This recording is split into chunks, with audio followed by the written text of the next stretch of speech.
Hey guys, how are you all? Welcome back to my channel. Today we will see what if Naruto wrongly imprisoned Deadpool. If you enjoy, then please like, share and do comments. Hey Stitches, who did you say we were looking for again? Akumo Kunoichi, the Two Tails Jinchuriki. And don't call me Stitches. Yeah, whatever you say Stitches. But anyway, why are we in a sewer? Questioned the masked man while ignoring his partner's murderous intent. The Jinchuriki's trail lead is here, so she must be close. Answered the other man, all while trying to not kill his annoying partner.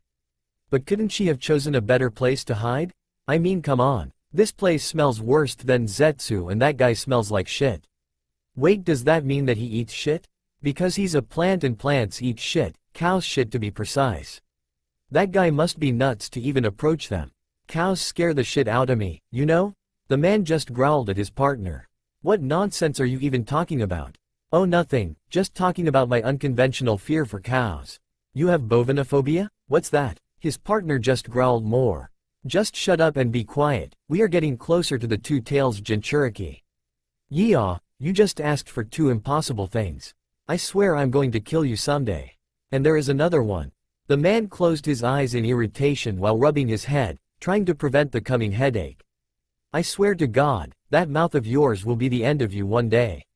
Just keep walking, you love me. And the two masked men continued walking. Ni Yugito could classify this mission as complete failure. It started as an easy B-rank mission, but everything just went to hell after two cloaked men appeared out of nowhere, taking her team by surprise. Somehow they managed to kill all her teammates before she could do anything to stop them. Being the only one left, she was forced to retreat. But by no means she was escaping. No, she was making sure that they couldn't escape. After all, she can't let them live after what they did to her comrades. She was not able to see their abilities, so she shouldn't underestimate them, but neither should them. Right now she was standing in the middle of a huge room, waiting for the two cloaked figures as they stepped out of the darkness of the tunnel. Hey there little kitty, we've been looking for you. Did the big stitched guy scare you? Don't worry, he can't harm you. Well, he can take out your heart and claim it as his. And I don't mean it in the romantic way, shouted one of them in a playful voice. The moment the two men got in contact with the light, Yugito could not help but frown at what she saw. I should have known I was dealing with the Akatsuki, she said with venom in her voice. She knew that they were members of infamous organization that has been growing its influence throughout the elemental nations. They were wearing the black cloaks with red clouds. So you know about us. Of course she knew about them. The Akatsuki, a criminal group that Master Jiraiya, one of the legendary Sannin, has warned hers and many of the other hidden villages. They were the group that was behind the increasing disappearances of Jinchurikis all over the map. One more reason that makes this group so dangerous is the fact that their entire group is made of S-rank missing nin. Very dangerous people. As she began to look at her attackers, she noticed that aside from their Akatsuki cloaks, they were also wearing masks. One wore a white hood and a black mask with his eyes being the only visible part of his face, along with a forehead protector of Takigakure, the village hidden by a waterfall, with a scratch in the middle, showing his status as a missing nin. The other one was wearing a red mask that covered entirety of his face with black spots around his white eyes. Also, Yugito didn't fail to notice the two katanas that he was carrying on his back. Those swords are not normal, I can tell that much. If I'm not mistaken, he must be a kenjutsu specialist. If the years I have spent with B have taught me anything, is that I have to be careful around him. She thought as a big frown formed in her face. Getting a clearer look on her face, the red-masked man's eyes grew in surprise. Whoa, Kakuzu, you didn't told me that we were after a hot chick. He spoke with enthusiasm, earning a murderous look from the female Jinchuriki. That is irrelevant. Now shut up, the one called Kakuzu retorted in annoyance. The other Akatsuki just let out a small laugh. Damn Kakuzu, you really are a killjoy, you know that? Kakuzu just ignored him and continued to stare at the Kumo nin. If I would have to guess, I would say you already know why we are here. Good, that saves us time. Now, I'll ask you to give yourself in and save us the trouble. He said, earning a glare from Yugito. The red-masked man only chuckled. I apologize for my partner's rudeness. He isn't really a people person. You see, her mother always beat the living crap out of him when he was a kid. Kakuzu growled. But anyway, you may call me Deadpool. And this gentleman right here is my sidekick Kakuzu, nice to meet you. It took Kakuzu every bit of self-control that he had to not kill his partner. Maybe later, but not now. The female Jinchuriki glare only hardened. She was getting tired of the two Akatsuki. But fortunately, she had a plan. She smiled, much to the two Akatsuki's confusion. You probably think you got me cornered, but you got it wrong. She said before making a hand sign. You are the ones trapped in here. Deadpool looked at her with confusion. Wait, what? Suddenly all of the tunnel entrances connecting to the room exploded, covering all the exits in debris. I was planning to kill you both, but now that I know that you two are from the Akatsuki, then I can't risk any of you escaping. If this is how you want it then so be it. It worked better for us this way.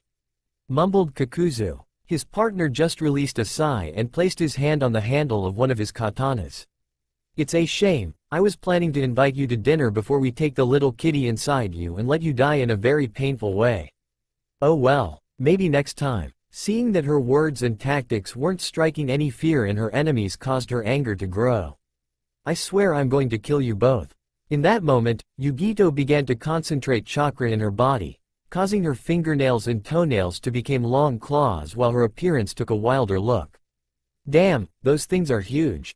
You really need to cut those, you could poke someone's eye. Exclaimed Deadpool. Before anyone could do anything, the female Jinchuriki moved at a great speed and attacked the two Akatsuki members with one powerful swing from her claws, making them jump in opposite directions to avoid the attack. She is fast, observed Kakuzu. No way, Captain Obvious. Yelled Deadpool. Good, they separated. Now I will take out the red one first, then I finish the other guy. She thought as she got ready to attack again. Before Deadpool could land on the floor, he noticed that the female Jinchuriki was running towards him. Reacting quickly before she could hit him with one of her giant claws, he unsheathed his katana and blocked the powerful attack before it could get anywhere near him. Huh, you need to do more than that to even scratch me, little kitty. Deadpool taunted as he landed. Seeing that her attack didn't have any effect, she tried one more time. This time using both of her claws. Oh, he said, aware of the incoming attack. Knowing that it was going to be stronger than the last one, he unsheathed his other sword and blocked the powerful double slash with his two katanas. When the two clashed with each other, a fight of strength began as the two fighters tried to push the other. Yugito growled in frustration. He is really strong. I don't know how, but even with some of Matabi's chakra, he is still able to compete with my strength. Seeing that the battle of strength was getting nowhere, she separated from the red-masked man, putting some distance between them.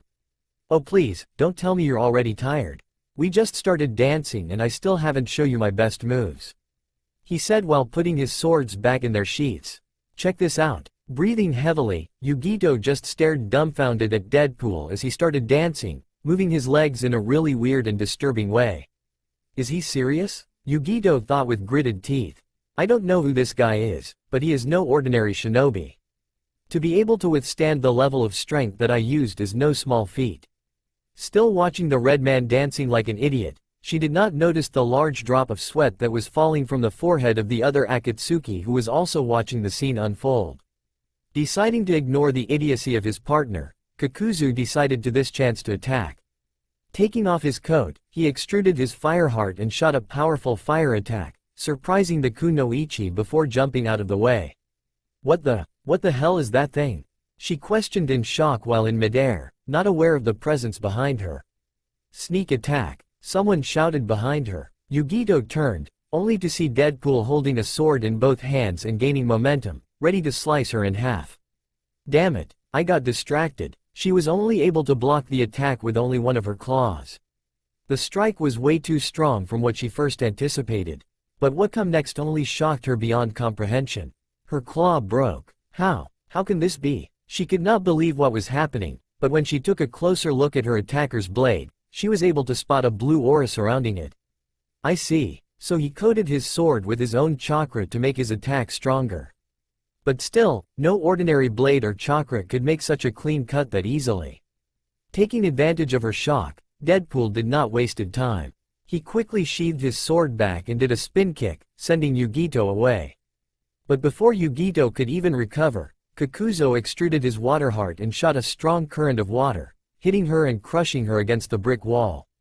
When the shooting stopped, Kakuzu retracted both hearts and stared at the female Jinchuriki who was now lying on the ground. "Huh, got the little bitch this time, didn't we?" said Deadpool as he stood beside his partner and raised his hand. "High five for teamwork." Kakuzu just stared back at his partner in annoyance before replaying with a simple, "No," while approaching the Jinchuriki on the ground. "Oh come on, are you still mad because I call you Stitches?" he asked but received no answer. Deadpool just growled. He crossed his arms on his chest and turned his back at Kakuzu. "Fine then, have it your way. I never wanted to high-five you anyway." As he ignored Deadpool, who was complaining about having the worst bromance in bromance history or something along those lines, he crouched beside the Two-Tails Jinchuriki and began to inspect her, searching for any serious injuries that she may have. They still needed her alive after all. However, a strong presence of chakra suddenly made itself known. What the? Kakuzu was not able to finish what he was saying before he was launched away by the powerful chakra that was coming out of the female Jinchuriki. "I'm going to kill you both," she screamed in anger while her entire body glowed with chakra, earning a demonic look. "Damn it Kakuzu, didn't you know that cats don't like to get wet? You jackass," yelled Deadpool at his partner, who was now getting up while rubbing his head. "I'm telling you Deadpool, if you don't stop talking right now, I swear I'm going to stitch your mouth shut again," he stated in a more raspy and angry voice. His response came as nothing but silence. "That's what I thought." The attention of the two now focused on the huge figure that began to take shape in front of them. It covered them with its huge shadow. "Holy mama," exclaimed Deadpool, staring at the giant figure before them. "Kakuzu, I think I have a burrito stuck in my pants right now." Kakuzu decided to not question what a burrito was. He was also staring at the large figure in front of them that came in the form of a giant cat that was completely engulfed in blue flames. Its yellow eye and a green eye glared at the both of them with nothing but anger. The Jinchuriki growled and roared loudly, getting ready to attack. "This isn't good." A giant ball of fire began to form in her mouth. "At all. Dodge," warned Kakuzu. When the giant ball of fire was complete, she shot it towards them, forcing them to look for cover. But when the attack hit the wall behind them, the entire place exploded around them. After the explosion, almost nothing remained, but the structure remains were scattered everywhere. But some of the rubble of what was left began to move. It was until some moments later that Deadpool's head came out. Well, that wasn't so bad. Slowly emerging from the rubble, Deadpool began to accommodate every part of his body that was out of place. "Damn, that hurt, but oh well, at least I'm still in one piece. Wait, where is my butt?" Before Deadpool could look for his butt, he noticed a giant shadow. Deciding to not waste time, he jumped away and avoid being crushed by the same giant cat from before. "Come on, can't you give me a rest? At least let me find my butt. I don't want to be buttless," he said, before once again avoiding being crushed by a giant paw. Now standing a little far away now, Deadpool unsheathed his swords. I need to get closer if I want to do real damage. Ordinary jutsus won't work on her. And I can't risk killing her, so my best chance are this babes," he said, referring to his sword. He then noticed Kakuzu emerging from the rubble, just behind the giant cat. "About time you decided to join the party, Kakuzu." After getting out of the rubble, Kakuzu saw Deadpool, swords at hand and standing right in front of the transformed Jinchuriki. "This idiot, battling the Jinchuriki head-on. What is he thinking?" he said, standing in his 2 feet. "You know what, scratch that. He probably isn't thinking at all." Having no other choice, Kakuzu extruded his wind and fire hearts and shoot a powerful blast of fire, which was amplified by a strong current of wind. The powerful attack sped toward its target, hitting the Two-Tails Jinchuriki in the back, gaining her full attention. The cat, now angry, began to charge a giant fireball in her mouth, and threw it at Kakuzu, but before it could hit him, he extruded his water heart, and repelled the attack with a powerful current of water, filling the place with steam. Kakuzu was now breathing heavily. "Stopping that attack took me a lot of chakra," he said, while trying to regain himself. As the steam began to clear up, only Kakuzu and the giant cat could be seen, but no sign of Deadpool. As the transformed Jinchuriki began to prepare another attack, she was not able to notice the movement between the remaining steam, and without realizing it, a figure came out of the steam with an incredible speed and began to slash her legs, covering them with hundreds of deep cuts, and in the blink of an eye, the figure jumped in the air and landed in her back, followed by the feeling of two blades piercing her, making her roar in pain. "Huh, didn't expect that one, didn't you?" While Deadpool was holding the handle of his swords, which were buried in the Jinchuriki's back. She then started doing all sorts of sudden movements, trying to throw him off her back. "Whoa, easy girl," shouted Deadpool, doing his best to not fall off. As Deadpool continues struggling with the Jinchuriki, trying to keep her occupied, Kakuzu prepare himself for a final attack. "This better work, Deadpool," thought Kakuzu, waiting for an opening. Deadpool didn't fail to notice this, and smiled behind his mask. "Well, it was fun playing rodeo with you, little kitty, not bad for our first date if you ask me, but still, duty calls and the reader is probably getting bored of this fight, so I'll end it right here," said Deadpool as he took his swords back, and before she could try to hit him, he jumped off her back and quickly put his swords in their sheaths before starting making hand signs with an impressive speed. "Suiden! Suiryuden no Jutsu!" shouted Deadpool. Suddenly, from all the surrounding water in the area, a giant dragon made of water appeared and launched itself against the transformed Jinchuriki, knocking her from her feet and sending her to the ground. Kakuzu smirked under his mask. It seems you are not as useless as I thought after all," thought Kakuzu. And before he finally activated his jutsu, he decided to put even more chakra in his final attack, and when it was finally ready, he extruded his lightning hearth and released the jutsu. "Raiden! Gion!" yelled Kakuzu, before shooting a powerful lightning attack. As powerful as the attack was, it probably wouldn't have done anything to the tailed beast in normal circumstances, but with all the stabs and deep cuts she received earlier and the powerful water attack leaving her all wet, she was now completely vulnerable to any lightning attack. When the attack made contact with the transformed Jinchuriki, the electric shock made her roar in pain, which caused her to lose her balance and hit the ground. As Kakuzu began to stand up, Deadpool landed beside him. "Hell yeah, way to go, Kakuzu," yelled Deadpool to his partner. "Shut up, this isn't over yet, we still need to suppress the tailed beast chakra," said Kakuzu while looking at the Jinchuriki, who was already trying to get up. "We were lucky she wasn't using her full strength." "Damn, way to kill the mood," said Deadpool, looking to the ground with a sad expression. Kakuzu was still annoyed by his partner's childish behavior, and he wanted nothing more but cut his head clean off, but there were more urgent matters right now. It won't be long before the Jinchuriki recovers and try to kill them again. Time was running out. "Well, like I said, this is taking so long, so I'll just end this quick," said Deadpool, returning to his usual behavior. Kakuzu turned to look at his partner. "What are you tall? Where the hell did you get that?" said Kakuzu, now staring at Deadpool, who was carrying a huge scroll. "You don't want to know." When Deadpool opened the scroll, a huge cloud of smoke came out. "What is he doing now?" thought Kakuzu as he waited for the smoke to disperse. The smoke cleared, and Deadpool was standing there with a lot of large wooden stakes. Kakuzu's eyes winded as he recognized the stakes. Those are wood made by the Shodem Hokage's Mokuton." "Awesome, right?" said Deadpool in excitement. "Unlike you Stitches, I'm not afraid of buying things with all my money."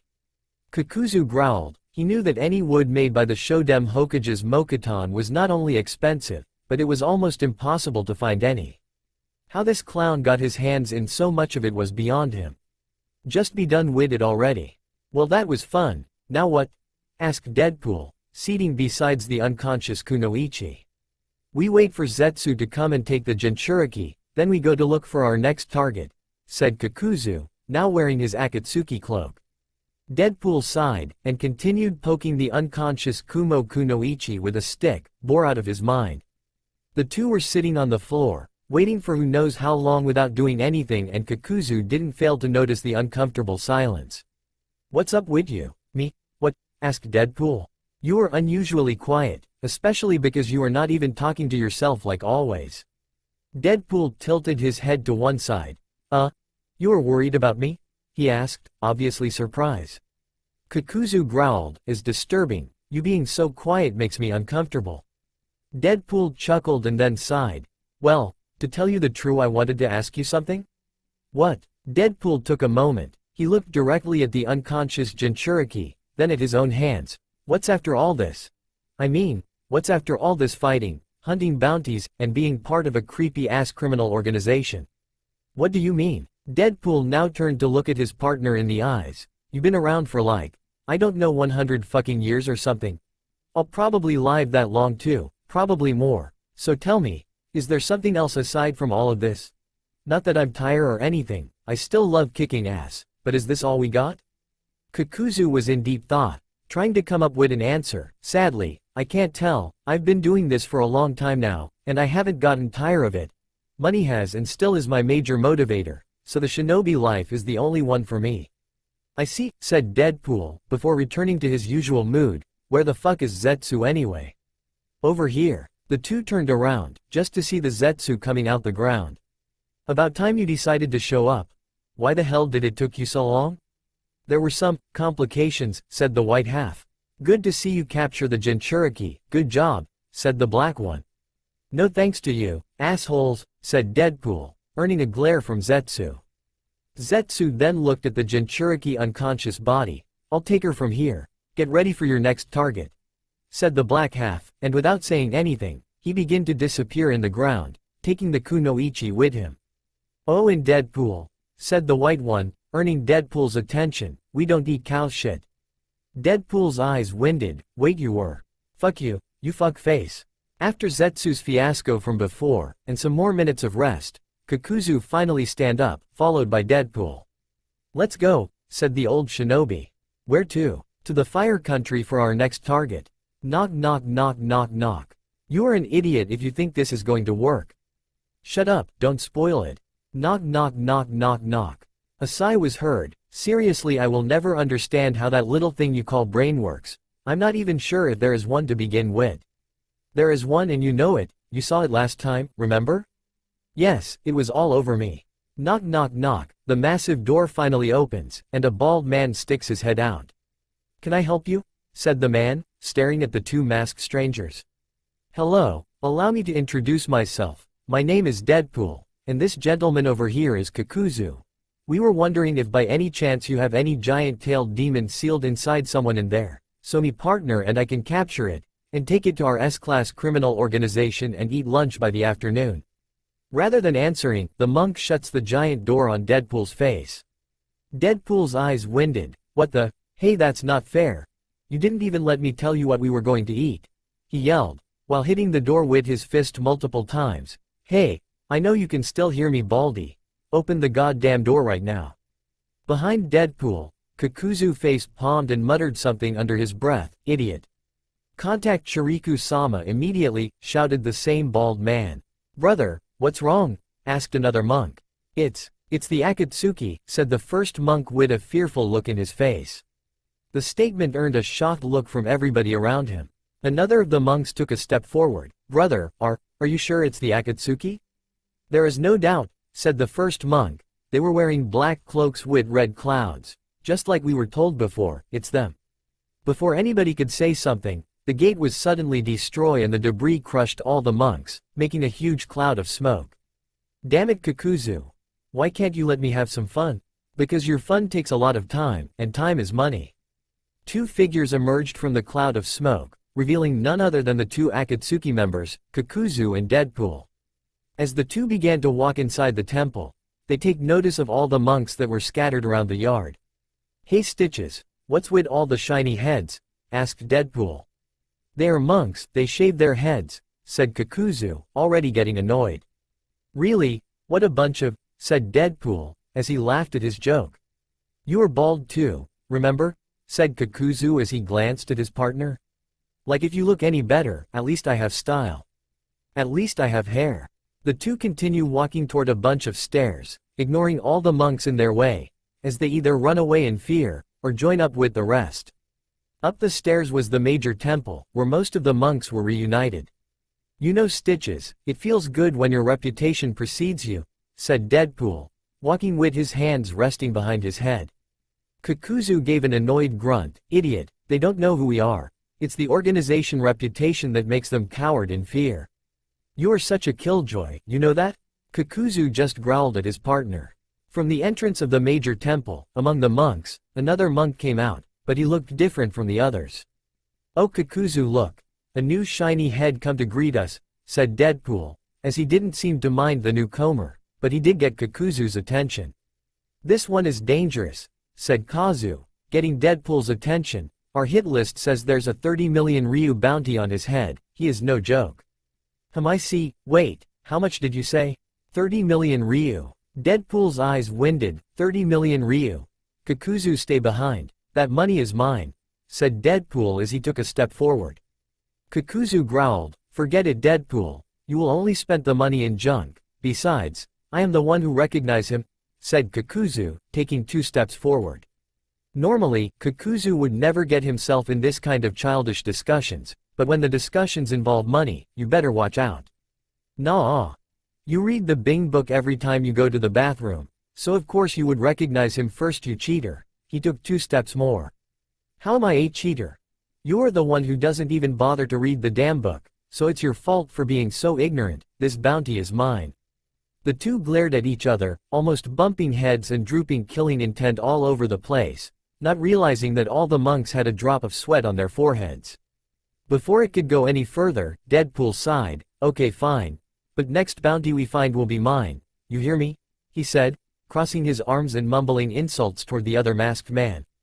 Kakuzu, in satisfaction, returned his gaze toward his new target. I'd heard there was a temple in the Fire Country inhabited by ninja monks, said Kakuzu.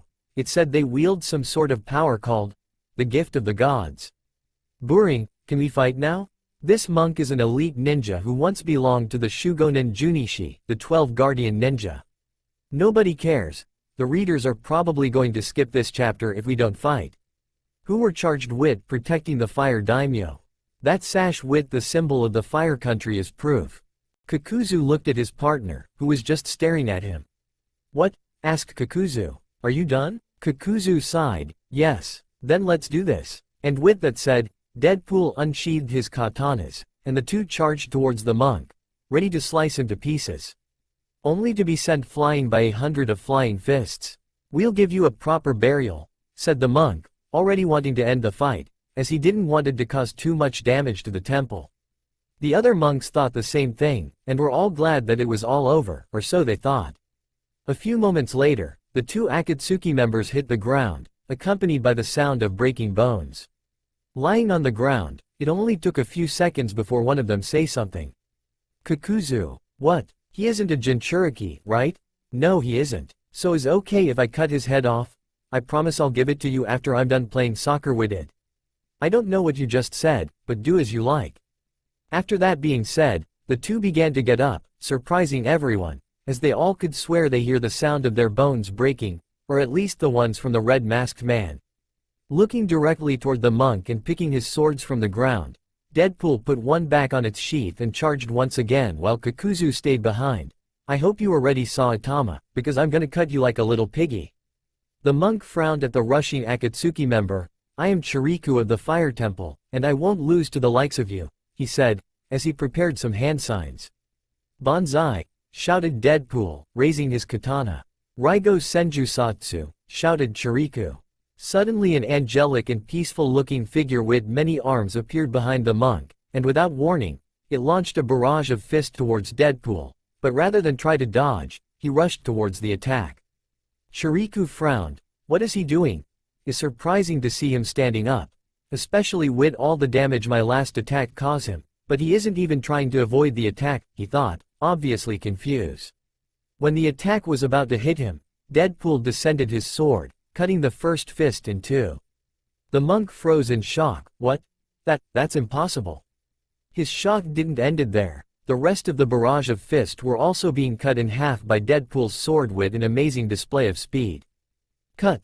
Cut! Cut! Cut! Cut! Yelled Deadpool, while still reflecting the attack. Chiriku was not the only one. The other monks were also in complete shock, and their voices in panic could be heard all over the temple. How is this possible? Chiriku-sama attack has been countered. This can't be. Is this the power of Akatsuki?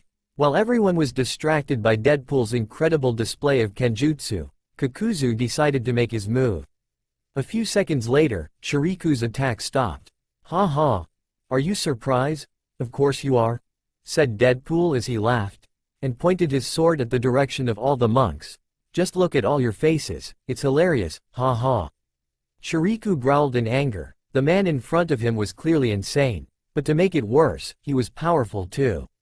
I don't understand, how did he? The monk then noticed the blue aura emanating from the blade. I see, so he concentrated chakra in his sword to make it stronger. That explained the power behind the slices. But still, no matter how good someone is at chakra manipulation, no normal chakra could have done this. Just, who is he? The monk wondered. Obviously the Raigo Senjutsu was useless since his opponent was able to counter it without any trouble, so he will have to try another thing. Shiriku got into a fighting stance, ready for his next attack. But before he could do something, Kakuzu suddenly came out of the ground right behind him, with a fist turned into solid rock, ready to send a powerful punch. Shiriku was not able to defend himself from the incoming attack, so he got hit right on his back, breaking it in the process. The punch was too strong, that sent the monk flying towards Deadpool, katana in hand and ready to slice. The monk noticed that the Kakuzu behind Deadpool turned into a pool of water. The monk's eyes winded in shock and surprise. A water clone? So this was their plan all along, he thought in realization. Hello and goodbye Baldy, said Deadpool, as he was about to cut the flying Shiriku in half, but was interrupted by someone's yell. Doden. Doryuso. A huge earth spike suddenly erupted from the ground, and impaled Deadpool in the stomach, lifting him in the air and making him scream in pain. Og, you mother! While Deadpool cursed, Shiriku's body was about to hit the floor, but it was immediately caught by one of the other monks. You have done enough Shiriku-sama, leave us the rest, said the monk, before joining the others. Kakuzu saw this, and then turned around, only to see another monk with his hand on the ground, who was obviously the one who used the earth jutsu. So they have finally decided to intervene. Great, another pest to dealt with, he said before turning to Deadpool, but first. Kakuzu walked in front of Deadpool, who was struggling to get off the spike. Get that thing off of you and get ready, the others are about to join in. Deadpool spat some blood behind his mask. Don't give me that shit Stitches, just help me get this thing off of me. The other masked man grunted, fine, but you better stop complaining, you have been through much worse, so this should be nothing for you, he said, as he extended his arm and it stretched long enough to grab Deadpool from the back, and get him off the spike. Yes, but, it doesn't make it any less painful, said Deadpool as he was dropped to the ground. Just get up, still struggling, grabbing his stomach with one hand. Okay, just give me a second, I'm still healing, said Deadpool, as he began to get up, only to reveal a big hole in his stomach, his cloak already torn apart. The spike did go through Deadpool's body, so literally there was nothing left besides a deep bloody hole in his body, so everyone, except for Kakuzu, was in complete shock when they all saw Deadpool's insides slowly regenerating. No, it can't be, said one of the monks in fear. Is he immortal? Okay, that does it, yelled Deadpool, as in a matter of seconds, his entire disfigured skin recover. Who was the asshole who thought that penetrating me with a fucking giant spike was a good idea? None of the monks said something. Deadpool looked impatiently at the monks, both swords at hand.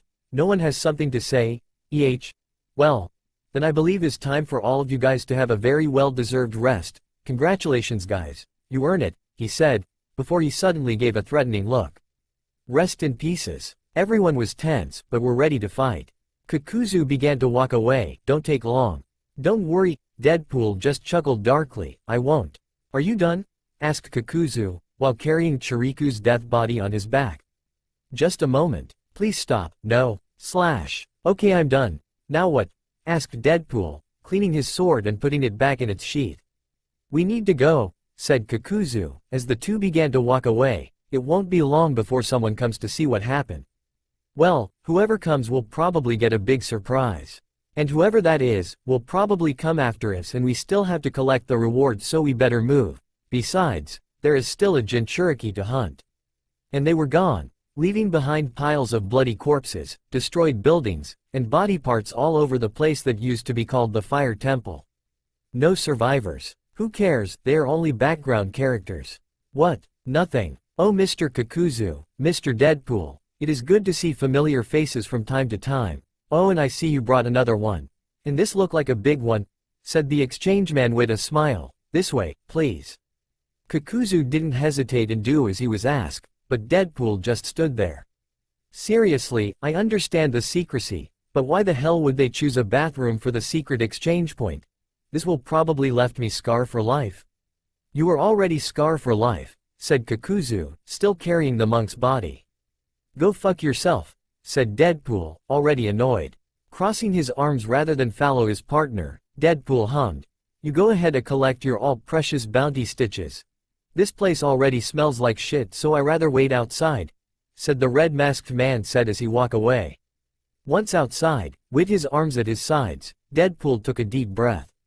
Now this is what I'm talking about, fresh air, the smell of Mother Nature, said Deadpool with a big smile behind his mask.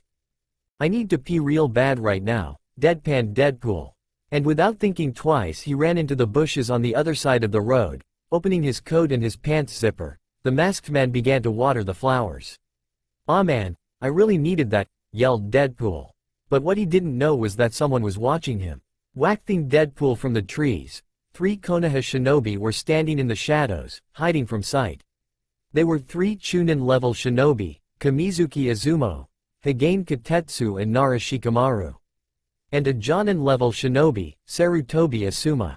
The 4 of them, along with a large number of Konoha shinobi, were tasked to find and eliminate the Akatsuki members that were spotted inside the country, and they were just lucky enough to find one of them alone.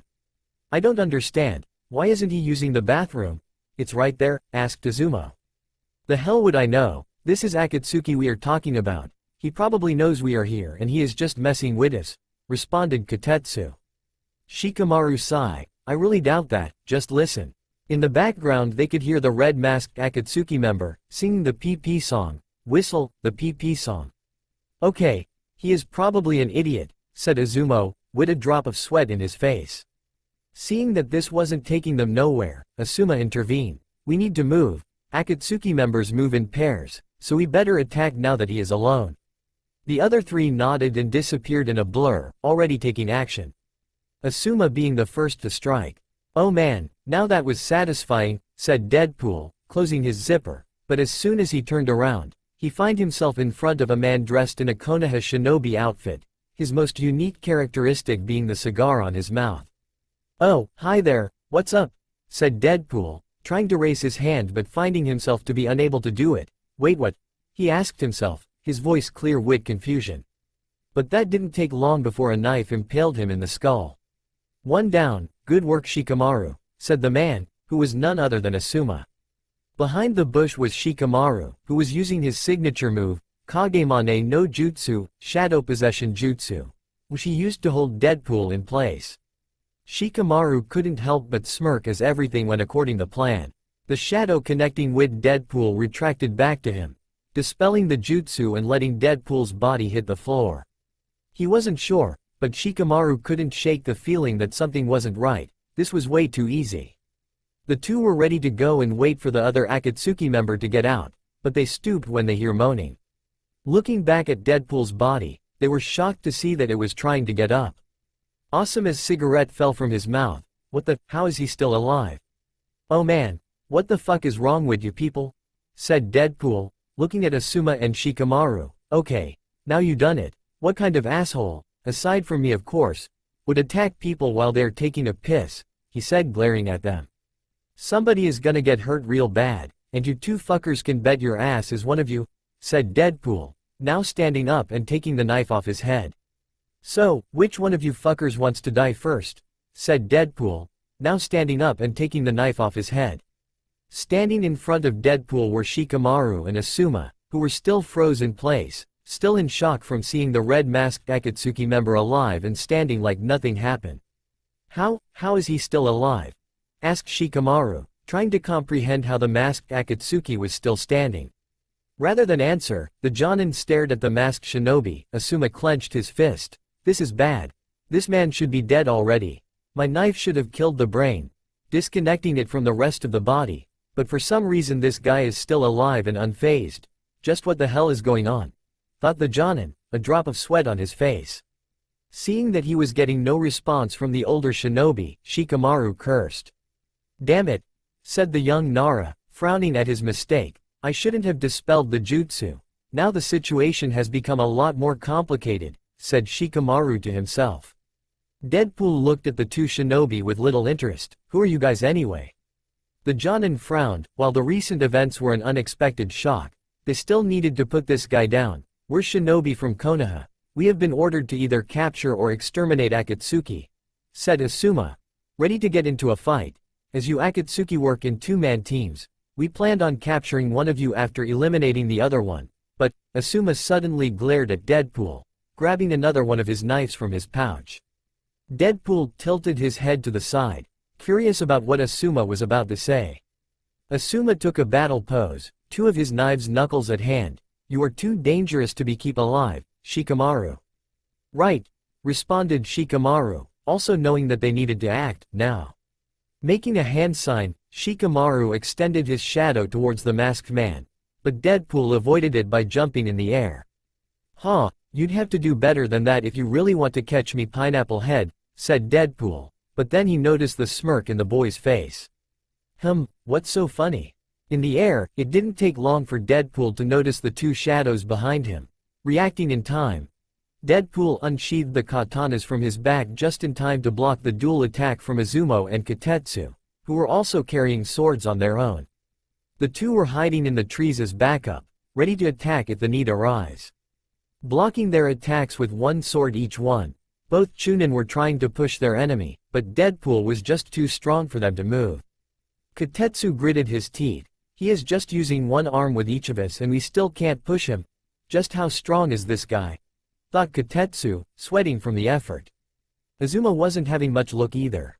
So you guys want to join the party too? Oh well, the more the better, right?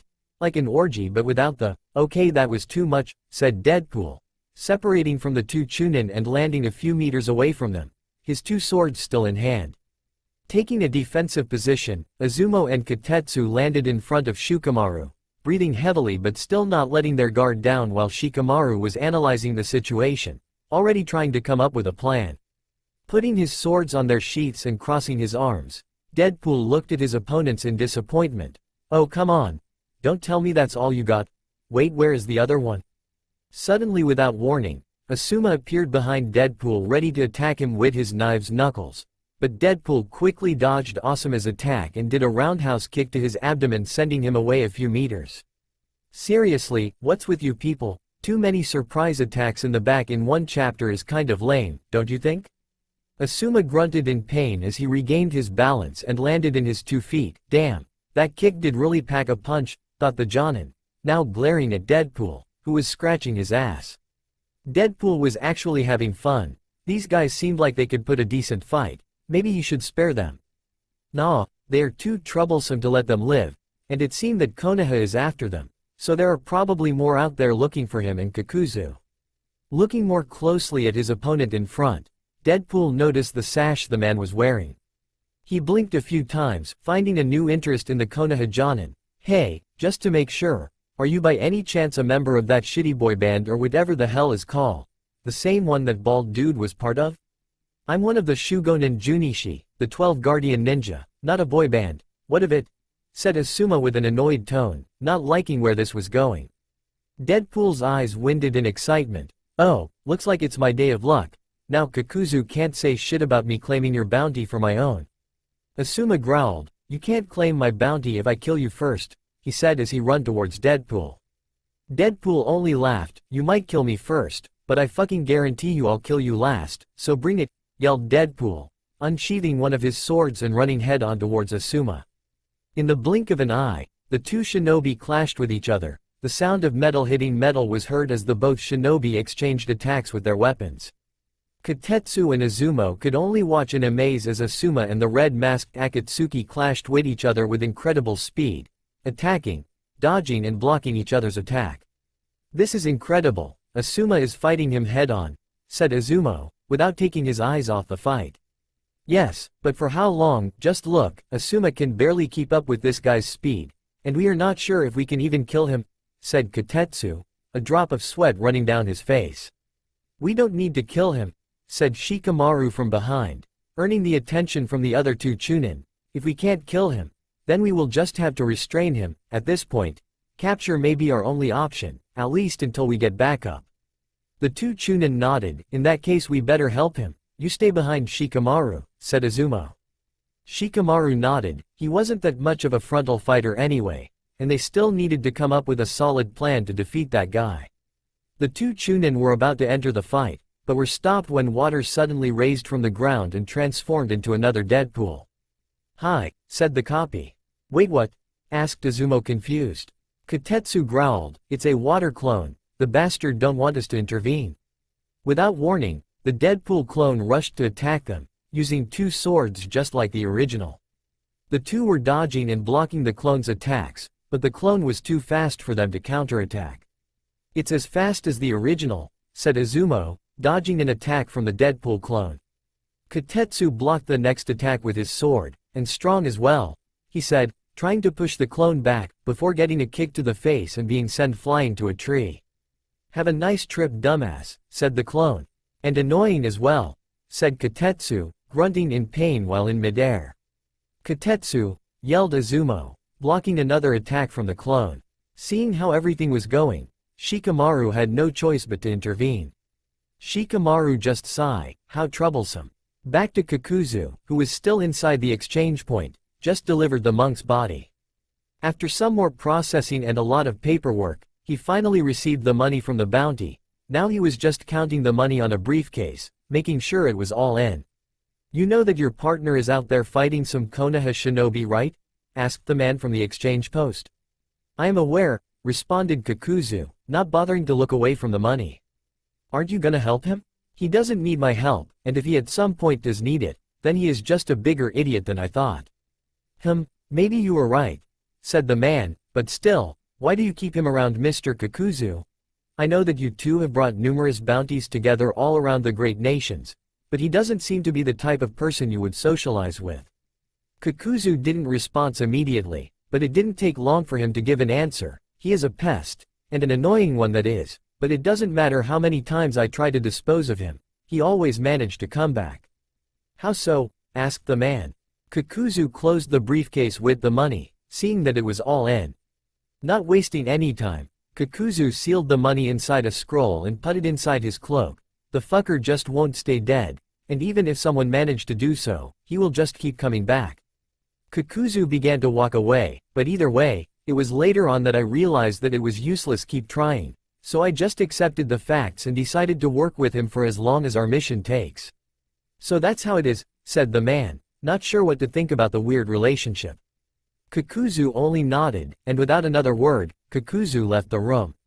Asuma was having a hard time. Not only was his opponent highly skilled in kenjutsu, but his physical strength and speed was something else.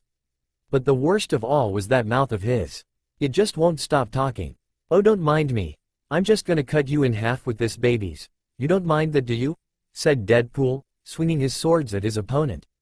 Can you shut up for a second? Said the Jonin, blocking the masked man's attacks, and quickly returning one of his own. Deadpool blocked the attack, and with a spinning jump, he earned enough momentum for a powerful attack with his two katanas. How rude, I'm just trying to make a conversation, but if you are gonna be such an asshole then just tell me and be done with it already. The Konoha shinobi didn't hesitate and moved away, dodging the attack. Shut up, yelled Asuma. The Konoha Jonin and the missing nin clashed metal, sparks flying everywhere as both shinobi evaded and blocked each other's attack continuously. Dodging sideways the swings from Deadpool's swords, Asuma quickly counterattacked, managing to stab Deadpool in the stomach. Only for Deadpool to suddenly turn into Earth. An Earth clone? Asuma was surprised for a moment, and quickly tried to get away from the clone, but he was shocked when he was finding himself unable to move. Looking at his hand, he saw that it was completely inside the clone's body, trapped with no way out. What the? My hand is stuck, yelled Asuma, now even more shocked than before. While Asuma tried to get his hand back, the real Deadpool appeared behind him, both of his swords on his back. Crossing his arms on his chest, the red-masked shinobi laughed. Ha! Got ya, bitch. You fell right into my trap. I was kind of expecting more of a fight, to be honest, said Deadpool, in a very childish way. Seeing that the real Deadpool was behind him, Asuma didn't waste time and with his free hand, he threw one of his knife knuckles at the missing nin. Not surprised by the sudden attack, The Akatsuki member just unsheathed his sword and deflected the upcoming attack before putting the sword back on its sheath. All in a second. "The fight isn't over yet," said Asuma, taking another of his special knives from his shinobi pouch with his free hand. "That's the spirit," yelled Deadpool. Asuma just frowned and once again tried to free himself, using his knife and stabbing the Earth clone continuously, but without any progress. Deadpool began to take a few steps towards his trapped opponent. "Hey, remember that time when, you stuck a kunai into my head when you and your shitty little band show up? It really hurt, he said, pointing with his hand the deep cut on the forehead of his mask. "It's only fair if I return the favor, don't you agree?" Getting a kunai from inside his coat, Deadpool approached Asuma. "Sorry man, but your time is up, and now is time for you to say adios amigo." Not bothering to question the strange language his opponent used, Asuma was more worried about finding a way out of this situation. Still struggling to keep the clone's sword at bay with his own, Azuma grunted, his arms already giving up. "I know he is strong, but this is ridiculous, and he is just a clone. How can this be?" he said under his breath, sweat running down his face. Looking at his opponent's face, or his mask more precisely, the Chunin glared at the Akatsuki's clone. Who are you?" "Oh sorry, I didn't introduce myself to you guys, did I?" said the clone. The white eyes of his mask got smaller, showing his embarrassment. Scratching the back of his head with a hand, but still pushing Azuma with the sword with his other hand, the clone replied. "Well then, I'm Deadpool, or his clone to be precise. Nice to meet you," he said in a friendly tone and waving his hand at the Konoha shinobi. Azuma was taken back by the sudden action, not sure to be surprised by how the missing nin was just using one hand to push him, or be confused by fact that he was acting this friendly in a situation like this. I mean, come on, they are trying to kill each, for Kami's sake. Without anyone noticing, a shadow in the form of a hand began to crawl its way on the clone's leg and continue its way until it reached its neck. What the? The Deadpool clone felt a strong grip on his neck as the shadow began to strangle him to death. Letting his katana fall to the ground, as the sudden loss of air began to take effect, which was strange since he was completely made out of water. Trying desperately to free himself, his hands rubbing the shadow on his neck in an attempt to break free, but ended up being useless as shadows can't be touched. Falling to his knees, the clone could only say one thing: "Can't believe I fell for that trick, again. Well, at least I'm gonna die with style." The clone's head suddenly exploded, throwing water to every direction, the rest of the body turning into water. Sighing with relief, Azuma let himself fall to his knees, happy that he was finally able to take break. "Thanks Shikamaru, you really saved this one," he said, looking behind his back, where the young Nara was doing his well-known signature hand sign. "I don't know how much more my arms would have resisted," said the Chunin, giving a small tired smile before looking for his friend who was currently lying on a broken tree. Shikamaru only nodded, feeling exhausted from using the Kage Kubashibari no Jutsu, ninja art. Shadow Strangle Jutsu. The jutsu does takes a lot of chakra, he needed to rest, but there was hardly any time for that. Taking a moment, Shikamaru began to analyze the situation. This guy, Deadpool, I think he calls himself, is no normal shinobi, thought Shikamaru, recalling the beginning of the battle. For what I saw, he possessed great strength, great reflexes, and from what I saw in the beginning with his fight with Asuma, he is also really fast and is very skilled with kenjutsu. Looking at the pool of water that used to be Deadpool's clone, Shikamaru continued, until now, the only jutsu he has used is Mizu Bunshin no Jutsu, water clone jutsu. A very basic one. He then turned to face Azuma, who was now walking towards him while carrying Katetsu on his shoulder, but the damage it caused, that fight left Azuma and Katetsu in a very bad shape. Staring at the ground, Shikamaru frowned. There was also the fact that he took a kunai to the head and just stood up like nothing happened. There is a lot of different possibilities for this. It could be that maybe he doesn't feel pain, but even if that was the case, he would have died from blood lost, with or without pain, but there was almost no blood, and he didn't do anything to stop the bleeding. He didn't care that much at all, so my best guess would be that his injury closed by itself. It healed, but how? No, there is no time for that. The fact was that he has the ability to heal in matter of seconds, but how far that ability goes? Do physical attacks have no effect on him at all? No, it may depend on the type of injury he gets, but still, like we stated before, The only way to defeat him may be restraining him. Incapacitating him is probably the best course of action. But the questions is still there. Just how much this ability goes. He is strong, the stronger enemy I have ever faced. There is no doubt, but I guess that's to be expected. He is a member of Akatsuki after all, thought Shikamaru. Also, another concern that he has is that the other Akatsuki member was nowhere to be seen, which was getting Shikamaru more nervous each second. Walking beside Shikamaru, Azuma let Kotetsu rest on the ground. You really need to lose some weight, you know, said Azuma to his partner, earning a glare from said person. Damn it Azuma. Now it's not the time, said Kotetsu, now staring at his injury on his chest. Just where the water clone kick him. I still can't believe a clone could be that strong. Just who is this guy? Getting a look from his partner, Azuma turned to Shikamaru. Now that I think about, when did he got the time to make a clone anyway? The Nara looked at Azuma. That's something I still don't understand. From the moment we made contact, there is no way he had time to make a water clone, let alone hide it from sight. There was no time for that. Then how? It didn't take long for Shikamaru to realize how. His eyes winded in shock, sweat running down his face. No, it can't be, but how did he? Damn it. Azuma and Kotetsu looked at Shikamaru in concern. What is it Shikamaru? Said Azuma, trying to see the problem. The bastard, mumbled Shikamaru, before looking at his two teammates. Remember when we first saw him, the thing he was doing and what he made us think. Azuma and Kotetsu looked at Shikamaru, both remembering the time the young Nara said. Kotetsu was the first to realize what Shikamaru was implying. Azuma a few seconds later, wait, you don't mean? Shikamaru only nodded in anger. Yes, the bastard was playing with us the whole time. I need to pee real bad right now. Aw man, I really needed that. Singing the pee-pee song, whistle, the pee-pee song. What kind of asshole, aside from me of course, would attack people while they're taking a piss? Returning to reality, Shikamaru grunted in anger. The bastard, he was playing with us from the very beginning. He always knew we were there. He just wanted us to reveal ourselves, said Shikamaru, shaking his fists in anger as he let his words fall into his teammates. He wasn't the one who fell into the trap, it was us who fell for it.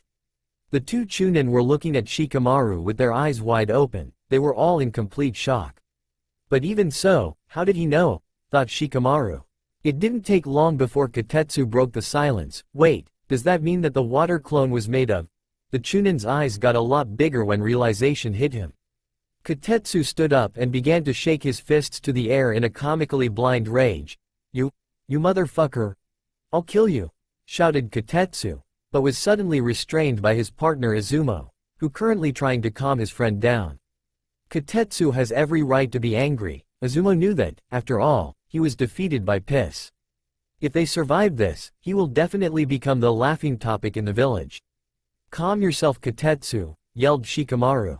The two Chunin turned to Shikamaru, both surprised by his sudden outburst. Shikamaru, said Kotetsu. Right now Asuma is barely handling him, and from what we saw, he is no joke. He possesses the ability to recover from injuries in seconds. If he can take a kunai to the head, he may be near to impossible to kill. So like we said before, incapacitating him may be our only option, said the Nara, getting nervous looks from the two other Chunin. But is easier said than done. We need a plan, but we need to work together to make it work. Just follow my lead, you'll know what to do next. Good to know, then I guess I'll have to kill you first. Everyone was caught off guard as an unknown voice was heard. Futon. Atsugai. Without warning they were all sent flying by a strong tornado-like mass. The wind pressure was too strong that they were barely able to escape it. Once the three regained themselves, the three Chunin were kneeling. Azuma was the first to ask, what the hell was that? Shikamaru frowned. A wind-based jutsu, answered Shikamaru, seeing that the situation just got a lot more complicated. But Asuma is fighting the guy in red over there, said Kotetsu. Shikamaru sighed, then I guess he finally decided to show up. Both Azuma and Kotetsu were about to ask, who? But their question was already answered as a new figure made itself known. Just like Deadpool, this new figure was wearing a black cloak with reed clouds, a mask and a Takigakure headband with a slash on it. It was none other than Kakuzu. Konoha Shinobi, I guess that was expected. After all, we are not that far from Konoha, said the money-obsessed Akatsuki. Let's make this quick, time is money. Shikamaru growled, how troublesome. Without any warning, Deadpool sprinted towards Asuma, his kunai high and ready to stab the Jonin in the heart. But as soon as he stabbed Asuma, a cloud of smoke suddenly appeared, revealing a trunk with Deadpool's kunai impaled in it. Oh, you must be fucking kidding me. Slash. The trunk hit the ground, an impaled kunai being held by a sliced arm with it. Looking at the scene awkwardly, Deadpool let out a small laugh. Can you give me a hand? He was suddenly kicked a few meters back. Okay, that's just being mean, said Deadpool, staring at the only part of his arm left. For those who didn't understand what the hell just happened, Asuma used the substitution jutsu and sliced Deadpool's arm. But it didn't end there. Before Deadpool could react, Asuma quickly gained some distance and spews a stream of chakra-infused gunpowder from his mouth, surrounding Deadpool in it. As the gunpowder is composed entirely of ash, it stayed in the air around the Deadpool like a cloud. Hey Akatsuki, want to see a red cloud? Said Asuma. No, answered Deadpool, not really liking where this was going. Here's one. I fucking hate you, smoker. Being out of the smoke radios, Asuma ignited the surrounding the ash with a flint placed on his teeth before creating a spark, resulting in a violent explosion, burning Deadpool alive. The resulting explosion was so big, that even Asuma needed to cover his eyes from the intensity of the fire. The ground, including the building beside them, were shaking. Once the explosion was over, aside from the remaining fire, the entire area was covered in a smokescreen, covering all visibility, including the sun. Asuma looked at his handiwork and sighed. He was sure that the Akatsuki member was dead, and even if he did manage to survive the explosion, he was sure that he was badly wounded, regardless if he survived a knife to the head, but he could barely see. That was one of the downfalls of that technique. Damn it, I can't see a damn thing, mumbled Asuma. Regardless of the smoke, he was sure the Akatsuki member was down for good. How wrong he was. Eye for an eye, motherfucker, said a voice in Asuma's ear. Asuma's eyes winded in shock, and before he could even turn around, he was suddenly hit by a powerful kick, sending him far away from the cloud of smoke. The Sarutobi grunted in pain as he hit the ground. Opening his eyes, he noticed that he was finally out of the smoke.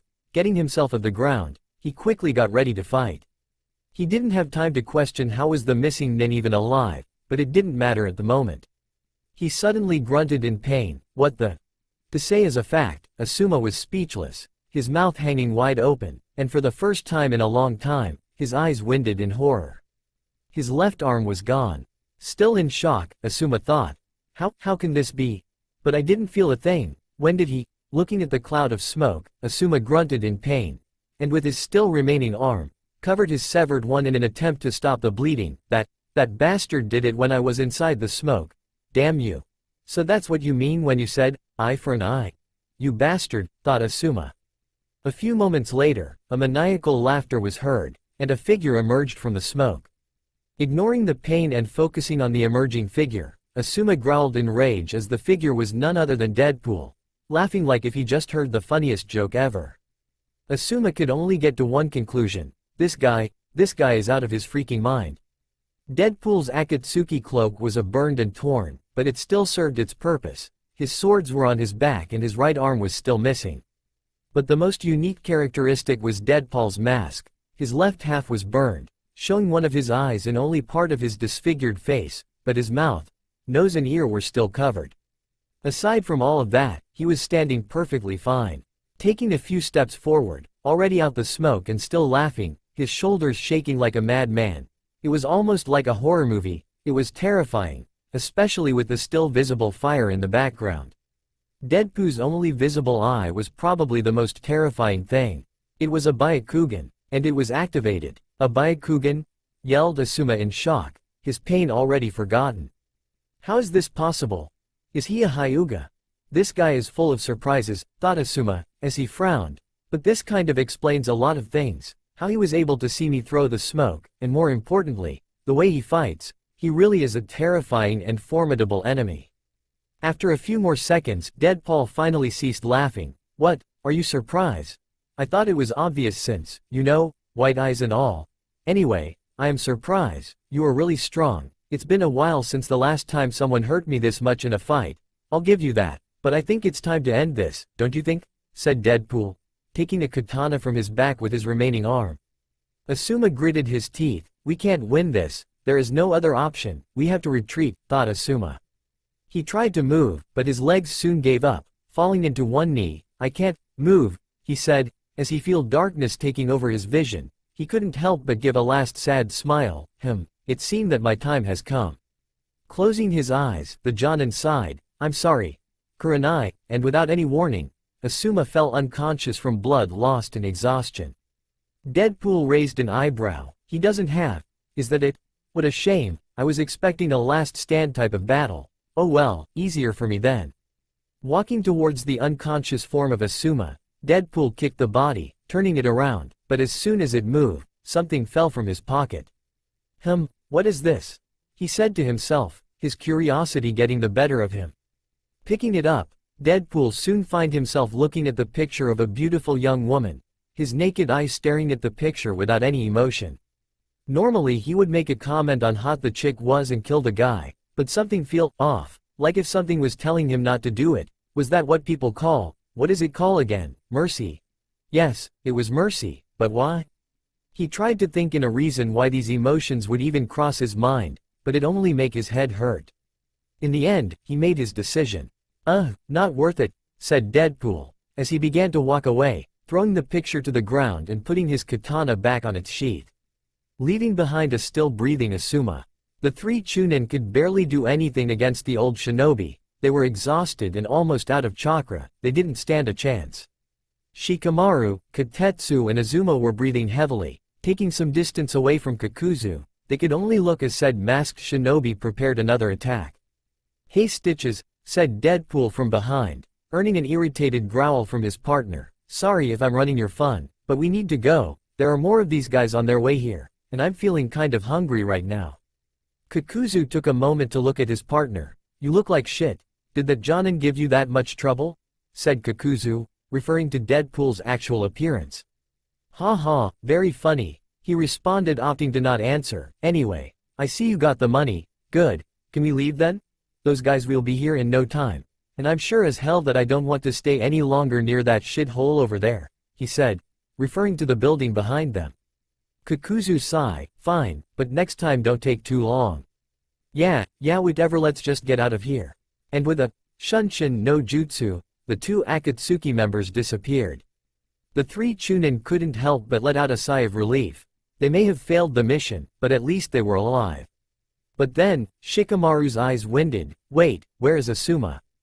Before any of the other two shinobi could do something, Shikamaru was already looking for his sensei. It didn't take long for him to find him at the other side of the cloud of smoke. And for his relief, his sensei was alive. Inside of what could only be described as a dark cave, a plant-looking thing came out the ground. It was Zetsu, with his black and white half. We have some news that you may found interesting, said the white one, earning the attention of an orange masked figure. It's regarding our little masked friend, Irisin Wataru, said the black one. Talk, said the masked figure. Not too long after their confrontation with the Konoha shinobi, our favorite immortal duo were called by none other than their leader, to fulfill one of the many responsibilities they have as part of Akatsuki. Extracting the tailed beast from their Jinchuriki host. Inside what could be described as nothing more but a very dark cave, were the holographic images of some of the Akatsuki member inside the organization, who were currently alive of course, standing in the fingers of a very weird-ass creepy-looking statue, that would probably let you wondering, what the fuck was the artist thinking? Standing in each of the statue's fingers were the blurry images of some of the most dangerous people in the elemental nations. All doing the same hand sign that activated the jutsu that was extracting the tailed beast from none other than Niyugito. The two tails Jinchuriki, who was currently floating in the air as the beast and her life were being taken away from her body, and going right into the statue. These people, while they were all different in their own personal way, they all possess one thing in common. They were all hardcore badass S-ranked shinobi. First we have Hoshigaki Kisame, also known as the Monster of the Hidden Mist, former member of the 7 Ninja Swordsmen of the Mist, and the wielder of the sentient blade Samahata, a scale-covered sword that shaves flesh instead of cutting it, which is also capable of detecting and absorbing chakra. He also looks like a shark. Neve talk about his strange colored blue skin near the guy, he gets depressed. Then we have Uchiha Itachi, one of the last members of the Uchiha clan, and wielder of the Sharingan. He was once known as a natural prodigy back on his village. He joined the Anbu ranks at a very young age, but became an international criminal after murdering his entire clan. He also has brother issues, but he doesn't like to talk about it. There is also Deidara, a dedicated artist and master of explosions. Need a big boom? He is the perfect guy for the job. He also has mouths on his hands, kind of let you wondering what else he does with those things besides eating clay all day. Kakuzu, an extremely powerful ninja and as old as your grandma's grandma. He works as Akatsuki's treasurer and is also a hearts thief. He also doesn't like to be called Stitches. Conan the Angel of Omegakure, a founding member of the original Akatsuki. A very powerful kunoichi and a renowned master of the paper ninjutsu.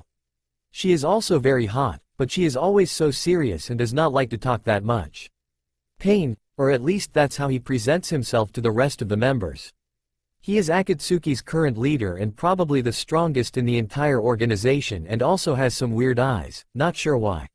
He also has a small problem of God complex, poor dude. And finally, Deadpool. Sue, is anybody gonna said something or what? We've been here for like almost 2 fucking hours and nobody has said even a hello. Said the hologram of the masked shinobi. Are we just gonna stand here and say nothing until this thing it's done? Come on guys. Live a little. This place feels like an antisocial club. Kisame raised an eyebrow. That doesn't have any sense. How can there be a club that is antisocial? Deidara's image sighed, oh man, not again. Ignoring the bomber's comment, Deadpool looked at Kisame. Hey Jaws, said Deadpool to Kisame, earning the swordsman's attention. What? Responded the shark-looking man. Do you mind if I borrow your sword for the rest of the week? I always wanted to try it out and give it a couple of swings, you know, the stuff you always do, please. Said Deadpool almost begging. And he was saying the true. What else could you do with such a thing? To say the true. He was getting tired of always seeing his blue coworker carrying such a badass sword, and not being able to try it himself. At seeing Deadpool's hopeful eyes, Kisame grinned. Only if you can wield it, said incredulously the former swordsman of the mist. Samahata is not a regular sword.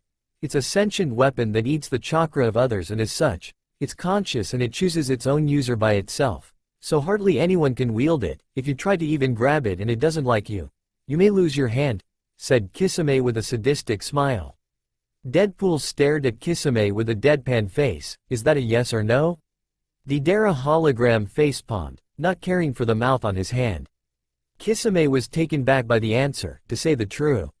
He knew how Deadpool was, and while he didn't exactly like the guy that much, he didn't hate him either. In fact, Kisame finds him amusing and likes the change of atmosphere the red masked man gives to the dark organization.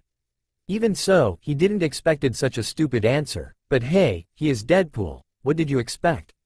It didn't take long before Kisame turned to face the image of Kakuzu, looking at him with a questioning look that said, is this guy for real? Kakuzu just sighed. I don't want to talk about it, said Kakuzu, making clear to the swordsman that he didn't wanted to pursue the topic any further. Deadpool looked at his partner. You're an antisocial jerk, you know that Stitches. I'm getting tired of this, mumbled an annoyed Deidara under his breath. And seriously, what's with the hologram thingy? Do we have bad reception or what? This is worse than Star Wars hologram, said Deadpool. Star what now? Said a confused Kisame. That's it, yelled the mad bomber. When are you gonna stop blathering all that nonsense? Do you ever shut up, you stupid clown? Deadpool shrugged. I may if you pay me, but don't expect any special discount, even if you look like a girl. A tick mark appeared on Deidara's forehead. I'm gonna show you my art if you don't shut up, yelled the artist, before turning to the old shinobi. Seriously Kakuzu, how do you stand this guy? I just do, answered the immortal, already annoyed. Deadpool, called Conan's image, getting Deadpool's attention. Please be quiet, this ritual is already very stressful for many of us, and you are not helping at all, so please avoid disturbing the others and continue the extraction, ordered the blue-haired woman. The blue-haired kunoichi gave a deep sigh, because as she suspected, her words probably didn't get into Deadpool's head. Conan my girl. Long time no see, how you been? Greeted Deadpool, ignoring the glares he was receiving from the other members. Especially from the Akatsuki leader. Have you been working out? 'Cause you look gorgeous. Conan narrowed her eyes at Deadpool, but decided to ignore him as he continued talking, and talking, and talking. She was already used to her coworker antics, especially the comments directed to her. While she does find Deadpool's attitude quite annoying sometimes, she cannot doubt the results the man can provide. He truly was a shinobi whose strength should be respected. She does not know his true capabilities at all. Nobody does. Not even her friend Nagato, or as he prefers to call himself in front of the other members, Pain, knows for sure. The closest one to know more would be probably his own partner, Kakuzu. With no doubt, this was probably one of the reasons why the man known as Madara appointed him as one of the primary candidates to acquire to join the organization. She closed her eyes, remembering the day she first meet the man, the day she first meet Irisin Wataru. 7 years ago, on a small town near the Iwagakure, in the land of Earth, certain red-masked shinobi was inside the local canteen, leaning against the bar with part of his mask up, revealing only his scarred mouth, taking a drink from a glass full of sake. As everyone could guess, this was our friendly neighborhood shinobi, Deadpool. He was not the only one on the canteen. The people on the other tables were staring strangely at the masked shinobi, which was not surprise, considering his current attire. You could hardly tell if he was a shinobi or not because of the skin-tight red and black suit he was wearing, the kind of suit no one else besides certain green youthful man would wear. Accompanying his red suit were multiple pouches, scattered all over his body, all carrying either kunai, shuriken or ninja scrolls. He was also carrying a katana on his back. Finishing his drink, he didn't waste time to ask for another one. Hey bartender, another one. Problems don't disappear by themselves, you know. At least not without a good drink, said the Deadpool. The bartender did as he was asked, and filled a glass. What brings a guy like yourself to a place like this, if I may ask? Said the bartender in his stupid voice. Meh, nothing especial, just getting a well-deserved break. Just finished a job and I already feel like the Tsuchikage's grandfather. Even killed some people on my way here actually. Said Deadpool taking a sip from his drink before continuing, man, this sucks. Must be tough. You are a mercenary, right? A shinobi? Mind telling what happened? Said the bartender, now leaning on the other side of the bar. Now that you mention it, it's kind of a funny story actually. You see, I was Irisin Wataru. Deadpool stooped, as everyone's attention suddenly turned to the newcomer. A cold current of wind passed through the room, and the temperature soon drooped. Or as some people know you, Deadpool, the Kuchi de Shinobu, the shinobi with a mouth. Feeling the killing intent that was filling the room, everybody inside the canteen didn't wasted time leave. Even the bartender rushed to the exit in fear, knowing full well how a battle between shinobis could end. Deadpool didn't bother to turn around, and choose to rather pull his mask down and stay in his place on the bar. But that didn't stop him from asking, "Where did you hear that name?" Deadpool turned his head around, only to face a blue-haired woman, wearing a long black cloak with red clouds. It was Conan. At any day he would have given her one of his best lines, and try hitting on her, but now it was different. She knew something. "You came here to kill me?" said Deadpool. Before she could answer, in nothing but an instant, Deadpool had his katana in hand, and was next to Conan, the sword only a few centimeters away from her neck. "Talk?" demanded Deadpool in full seriousness. "Who are you? And how do you know my name?" No fooling around this time. Conan didn't seem fazed by the sudden move, or the threatening tone his voice took. "My name is Conan, and I've come here to invite you to Akatsuki," she said, her voice showing no emotion. Grunting in confusion, Deadpool's white eyes made contact with hers. "Aka what? What is that? Some kind of band or something?" "Okay, maybe just fooling a little." "Akatsuki," she corrected him. "We are an organization made entirely of S-rank missing nin who have nowhere to go, just like you, and we need your power at our side to help us complete our goals, so come and lend us your strength." "Yeah, I'm sure you say that to every guy you meet," said Deadpool, not really caring about that. "But I'm no missing nin. I'm not even sure from what village I hail from, but you probably know that. After all, it seems that you know about me, which brings me to my first question." Getting his katana closer to her neck, "I never told anybody my name, so tell me, how do you know my name?" he said, with venom on his voice. Still unfazed by his threat, Conan replied, "Akatsuki has vast spy network covering all of the elemental nations, and some of the best informants working for us. Any information we may need is bound to be found sooner or later. And how much do you know about me? Not more than you do. Iris and San, aside from your name, your reputation as a mercenary and the special ability that you possess, we hardly found anything at all. Deadpool stared at her eyes once more, trying to see if she was lying, but after a few seconds he found nothing. Fuck, he yelled in anger, taking his sword away from her neck and put it back on its sheath, all while cursing on his breath.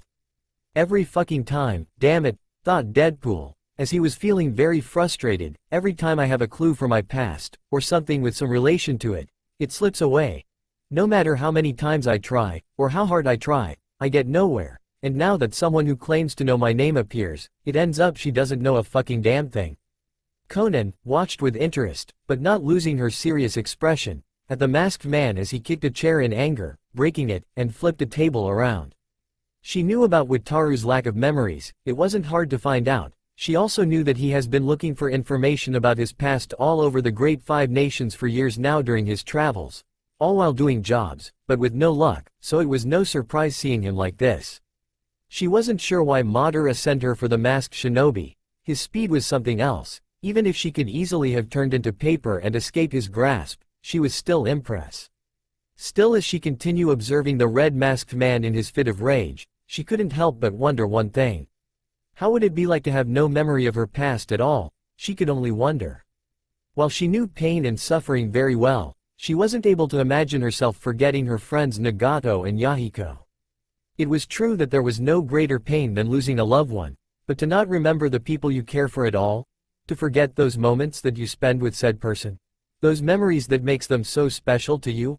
While Yahiko may have died, his memories still reside inside her, so if she and Nagato somehow died, who would remember their friend?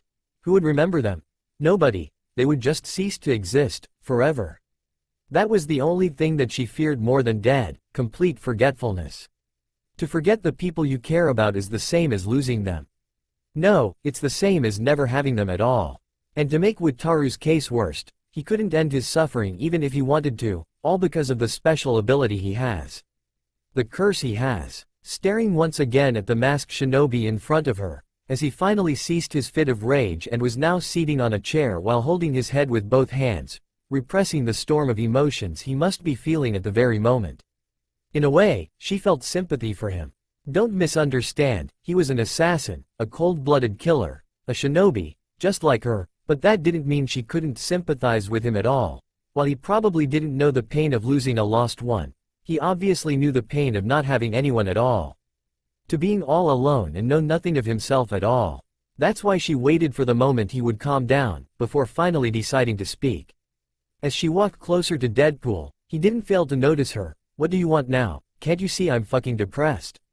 You didn't let me finish telling you my offer, she said, earning a look from Deadpool. In exchange for you joining Akatsuki, we will gladly help you in your quest for the answers of your past, and any information related to you Iris and San will be given to you immediately, said the kunoichi. Deadpool's white eyes were as big as watermelons. This offer was too good to be true. This is, man, I can't even say what this is. But whoa, fuck it, I'm in. This can't get any better, thought Deadpool in joy. Also, as long as you complete your work, anything else you care to do is your own business. In just a few seconds, Deadpool's attitude suddenly changed from a sad one to a cheerful one, his eyes making the figure of a half moon, as a show of happiness. Nodding happily, Deadpool crossed his arms. Okay, you convinced me, but I'll join in one condition, he said, raising a finger to make his point. Conan couldn't help but raise an eyebrow, and that would be? Let me invite you to dinner, he said, pointing at himself with a cheerful grin behind his mask. It was barely noticeable, but Conan's eyes widened a little. She didn't expected this, not at all. Getting a hold on herself, she let out a deep sigh. Well, at least dinner is better than a fight. Unlike every other Akatsuki recruitment, this was going way better than the typical "I'll join if you beat me" thing, she thought. Looking back at Deadpool, excitement evident behind his mask, she just noticed that he was actually a bit taller than her. But ignoring that, she just nodded in arrangement. If that's how it is, then I see no problem.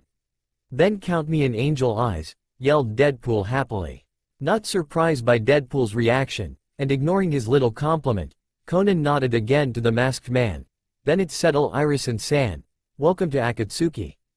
Oh, and that's another thing. Please call me Deadpool when we are in front of other people. I have a reputation to keep, you know, and when it's just the two of us, call me Wataru. Conan just stared at him, emotionless. Very well, Wataru-san. Nice, now back to the future. Excuse me, what? Don't worry, just stand there and look cute. Back in the present, or the future if you like, I don't care. Back in the present, Conan opened her eyes and glanced towards Deadpool's hologram image, who was still talking.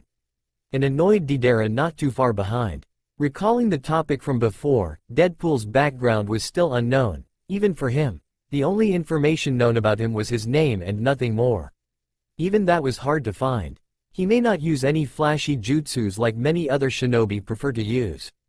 Unlike them, he used his skills to permanently define his place in the shinobi category, where he became a professional in one specific thing.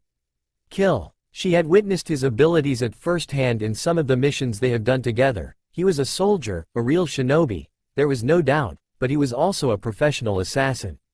His regenerative abilities were truly frightening. Combining them with his extremely unconventional way of thinking and unpredictability makes him a dangerous enemy, and a powerful ally. In another note, between the Akatsuki members, Deidara was the most bored of all of them.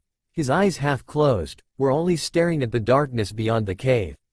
He then glanced at Itachi, who stayed quiet almost the entire meeting, never saying a word. God, I hate that guy, almost as much as the masked freak, he thought. Now staring at Deadpool, who was still talking to himself. Deadpool, he growled at the thought of the name. While he did have small tolerance for idiots, Deadpool didn't have any at all. His annoying remarks and stupid comments were the bane of his existence. At least Toby just acted stupid but almost never said anything offensive. But this guy was a completely other story. He was an asshole and a complete maniac. So yeah, he didn't like the guy at all. Hey Itachi, called Deadpool, staring at the Uchiha's image. You've been awfully quiet all this time. What? Did you finally got a girlfriend? Oh, I'm so proud of you, Itachi-kun. What? Nothing to say. Seriously, say something, you are creeping me out. Seeing that he was getting no response, Deadpool narrowed his eyes at Itachi and then turned to the Uchiha's partner. Hey, he can hear me, right? Yes, responded the swordsman of the mist, grinning while looking at Deadpool's annoyed face. He is just ignoring you. Deidara laughed. The better question would be, does he even care about anything you have to say? Deadpool just grunted. Alright, have it your way Itachi, but you are officially uninvited to my birthday party, so I'm totally gonna invite your little brother instead, so suck it, continued Deadpool. Anyway, changing to a more super important subject. Have any of you guys considered my idea of turning this into an only profit organization? Let's forget all this plotting world domination business and do something a little less creepy. Let's just focus on the money like we've been doing all this years. Why change? He said, earning a nod from Kakuzu, who couldn't help but agree with his partner, as rare as it was. I don't know about you guys, but I fail to see why sucking someone's soul would even help us anyway. Yeah, we got a tailed pet so what? I like money. Everyone likes money. Even Stitches sleeps with money all the time, so what gives? Said Deadpool, looking at the dying Yugito that was floating in the air, then at the image of their leader, Pain. His ringed eyes and emotionless face staring back at him. Also, we are not gonna do anything to her body, right? Deidara, I'm looking at you. Fuck off. Deadpool called the Akatsuki leader to the masked shinobi. Regardless of your personal opinion, you and Kakuzu have been doing a good work in getting more money for the organization, since we require a large amount of money to help us complete our goals. Why thank you Leader Sama. But do not forget your place, working with us means working for us. If we achieve our goals, yours will be met that much faster, is that clear? Said Pain, still looking at him. Wait, there is actually a fucking reason for us to do this shit? Said Deadpool, actually surprised. I thought we were only doing this for the money and for the sake of fucking with people. At least that's what I thought until a few minutes ago. It was in that moment that everyone's attention focused in the sole image of their leader. It's true that right now we have a pressing need for money, however, like I mentioned before, your efforts along with Kakuzu's have helped us have an economic stability far greater than what we had hoped for. Even so, Akatsuki's true plans have always lain elsewhere. Kakuzu grunted, so all this time, the money was never intended to be that much of a necessity, am I right? Deadpool sighed. Well, now that's what I call bullshit. All that money gone for nothing, he said with a fake tear on his eye. Pain glanced towards the image of the two masked shinobi. We merely needed a vast amount of money to accomplish our goals. I can guarantee that all the money has been put in good use. Deidara's eyes narrowed. If that's the case, then what are our true goals then? Asked the Mad Bomber. All of Akatsuki's goals lead to the same path. To specify things, it can be broken down into 3 steps. Said the leader. The first is to amass money, just like we were doing all this years. The second is to use the money to create the first true mercenary organization the shinobi world has ever seen. Sorry dude, but I'm going to tell you the same thing I told to the guy who thought he invented the toilet paper. It's been already done. Ninja villages, remember? Said Deadpool. Pain only stare at him. I am aware of how similar it sounds to the current shinobi system, but the countries with large and powerful ninja villages get the bulk of their capital through the shinobi business by fighting battles both within and beyond their borders. These villages earn large amounts of money, essentially acting as the foundation of the country's economy. And so they can keep going. They need war, continued Kisame, already familiar with how things really work on the shinobi world. The Akatsuki leader nodded. Exactly, but nowadays, most missions amount to small skirmishes. The large destructive wars have all but disappeared, and as a result, many shinobi have lost their place as the countries continue cutting expenses. Shinobi who lived only to fight and risked their lives for their nation, and were thanked by being abandoned. Kakuzu could only growl as the memory of his village come in mind. He hated that place. The 5 great nations are in no danger, and while both the countries themselves and their villages are well respected, they have many clients, within the country and others past their border, but doesn't work for the smaller ones, he said.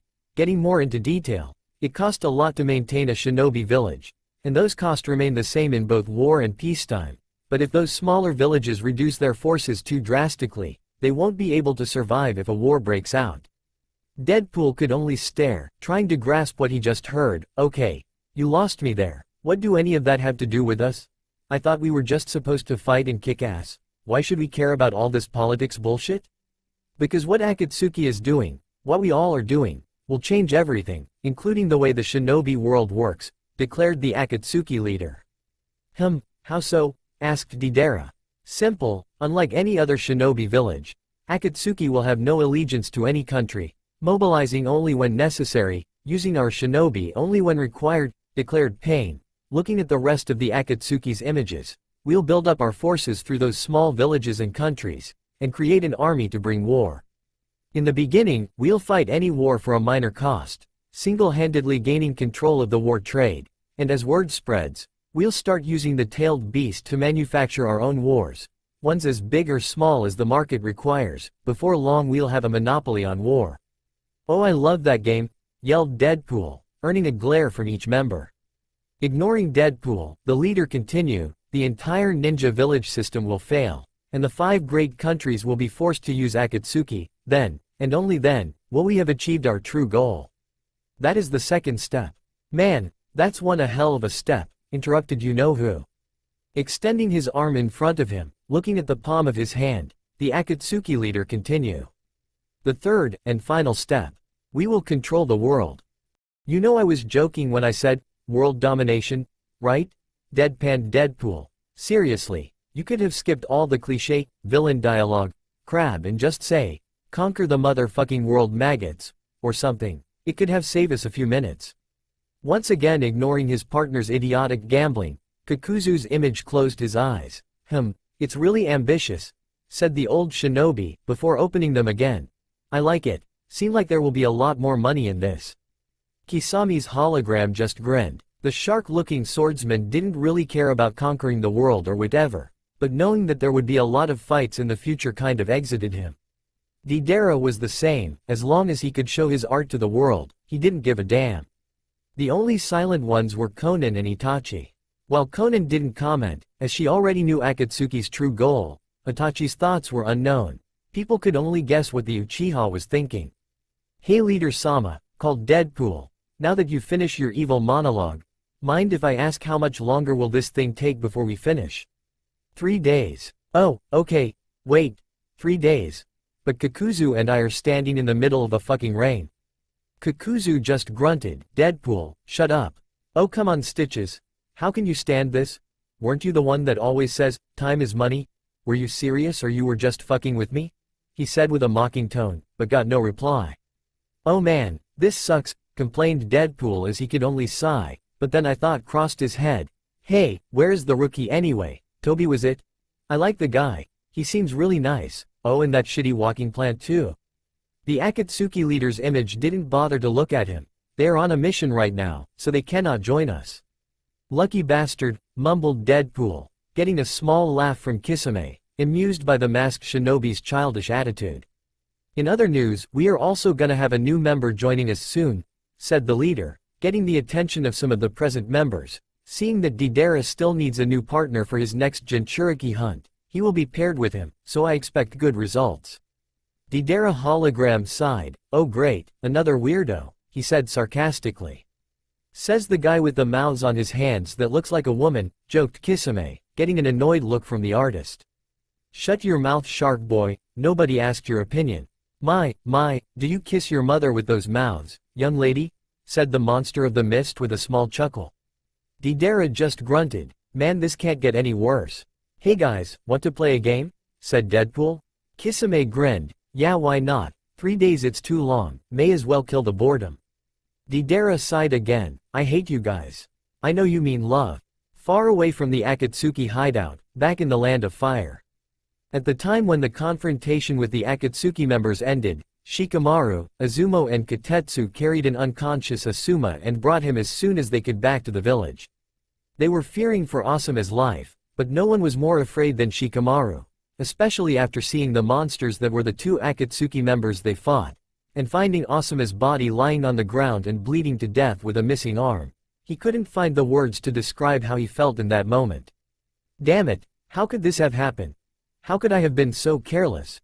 Those were the things Shikamaru was thinking inside his head with frustration. Even now that he was standing next to Asuma, who was currently lying on a bed of one of the many rooms from the village's hospital, he still felt like wanting to scream in frustration at his mistake, since he felt that it was his fault that things ended the way they did, especially since he knew that today he almost lost his sensei. But he couldn't do that. Now was not the time. The Hokage, Senju Tsunade, was present and still processing the information he just gave her about their confrontation with the Akatsuki.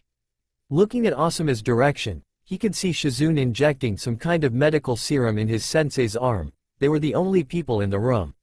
Azumo and Katetsu were checking up in one of the other rooms in the hospital, so they were not there neither. Also, they already sent a messenger to Kurenai sensei. If he had to guess, he would say that she will arrive soon. He turned his gaze back to the Hokage. She looked stressed, there was no doubt. He could not blame her. These days were truly troublesome and the Hokage was paying the price, so he decided to keep waiting for a response. For his luck, he didn't need to wait that long. "I see then," she said, looking at Shikamaru with her arms crossed. "I expect a detailed report about everything that happened during the mission, and I expect it before tomorrow." "Yes, Hokage-sama," nodded Shikamaru. "But before that," she said, "tell me more about the Akatsuki that Asuma fought. The one with the red mask with black spots. For what you said, you managed to get more information about him than the other one." Shikamaru nodded as he put his hands behind his back. "The Akatsuki that Asuma fought was the first one we encountered. He would easily pass at least as an elite Jonin level or maybe even higher," said Shikamaru. Recalling the events that took place a few hours ago, he was also very skilled in taijutsu, possessed great speed, high reflexes and strength. He was also a kenjutsu specialist, as he showed a great deal of skill when using the 2 katana swords he carries on his back. Tsunade just stared at the Chunin for a few seconds before signaling him to continue. "Aside from a water clone, he didn't use any other jutsu during the fight, so I don't know what kind he uses," said Shikamaru, before staring at the ground with his eyes narrowed. "Also, I'm not sure but, he seems to possess some kind of high-level healing ability." "Healing ability? How so?" asked the Sanin, raising an eyebrow in surprise by the news. "And how far does his healing goes?" "I'm not sure about the limits myself. We stabbed a kunai on his head but he just stood there like if it was nothing," said Shikamaru, as he remembered the Akatsuki that almost killed Asuma. "Also, from what I was able to see before they escaped, the man's right arm was missing, so my only guess is that it was Asuma who did it. Tsunade nodded. I see, so Asuma was able to wound the man. Shikamaru looked down. I'm not sure about that Hokage-sama, said the Chunin, gaining the female Sanin's attention. While it is true that the man's arm was cut off, just like before, he didn't seem to mind that at all. I'm not sure, but there is something about this man that I really don't like, he said in full seriousness. Tsunade frowned, while she was familiar with the concept of healing jutsu. Especially since the only healing jutsu made for battle she knew was her own creation. So to know that there was something similar out there was intriguing, especially if Shikamaru was correct about there being something else about it, but also worrying, as it was an enemy shinobi the one who possessed it. But in any case, seeing that this was related to her field of expertise, she couldn't help but feel very intrigued by the subject. So I guess the only thing left to do is to hunt down those two Akatsuki, said the Hokage. Still looking at Shikamaru, we will assemble a team to track and eliminate the two Akatsuki, and since you seems to have collected a lot of information from them in your encounter, I'm gonna put you in charge, Shikamaru. Shikamaru's eyes winded. Me Hokage-sama? The Hokage nodded. I'm counting on you, Shikamaru. Shikamaru wasn't sure about this, especially since if it was not for his mistake in dispelling the jutsu, maybe things could have gone differently, but still, there was no time for that kind of thoughts. Looking back at the Hokage, Shikamaru nodded. Yes, Hokage-sama. The Hokage turned to Shizune, who just finished attending Asuma. How is he, Shizune? The young woman looked at her master with a face of relief and answered. He is okay now. He did lost a lot of blood, but I managed to stop the bleeding and his wounds aren't infected. He will recover in a few weeks. Good, in that case you will be accompanying Shikamaru too, Shizune, declared the Hokage. Both the Chunin and the medic Nin eyes winded. May I ask why Tsunade-sama? Asked Shizune, surprised by her sensei's orders. The Hokage glanced at her student. Cause the Akatsuki Shikamaru and I were talking about may prove to be too much trouble, and physical attacks may be worthless against him, so in the case of that, maybe poisons or sedative serums could be the other best option.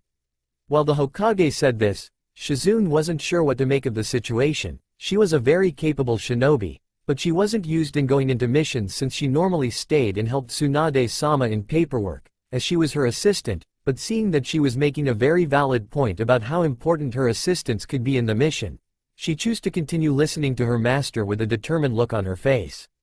Shizune, you have a vast knowledge in poisons, so it may work, but since we don't know how his healing abilities affect his immunologic system, it may be better if you go and prepare as many as you can. Make different types of poisons or sedative serums. Use everything I taught you, said the Sanin, with now Shizune and Shikamaru seeing clearly her point. Also, if it's possible, I want you to acquire his body or at least a sample for further study, since I'm actually curious about this man and how his healing abilities works. We may find something interesting.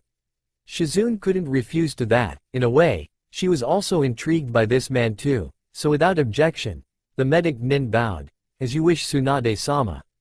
Tsunade smiled a little at seeing her student's attitude at the subject, knowing full well that her student was also interested, but before she could say anything else, the room's door opened, revealing none other than Yuhi Kurenai, who without any word quickly approached the resting Asuma, who was still sleeping on the bed.